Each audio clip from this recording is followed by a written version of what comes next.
Karibu ndugu mtazamaji wetu, kama ni mara yako ya kwanza unajiunga nasi Mswati Media, basi usisahau kubonyeza alama ya subscribe press bell ili uendelee kuwa wa kwanza kupata taarifa zetu za kimichezo kutoka bara la Afrika na katika ligi ya NBC Premier League ya nchini Tanzania.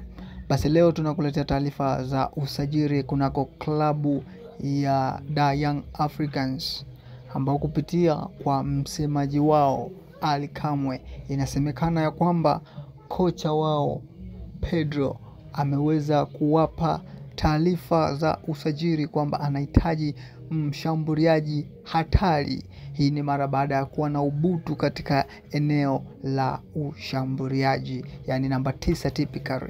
Yanga anaendelea kusafa na hiyo changamoto. Hivyo kupitia kwa msemaji huyo anasema kwamba mahitaji ya kocha katika dirisha dogo ni kumhitaji mshambuliaji, na amepoint kabisa kwamba mshambuliaji anayemtaka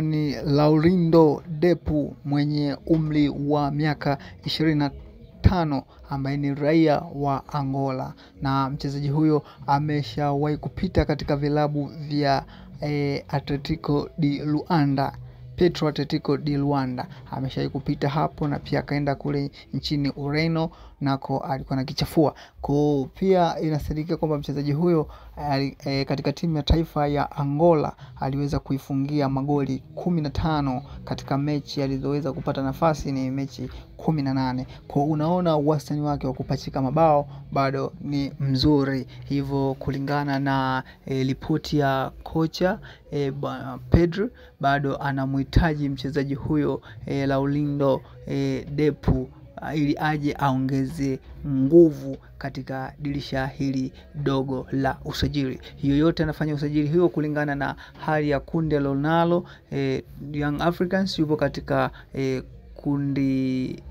yupo katika nafasi ya pili nadhani katika kundi lake, huku wakiwa nyuma ya Mafarao wale Al Ahly ambao nao wana pointi 4.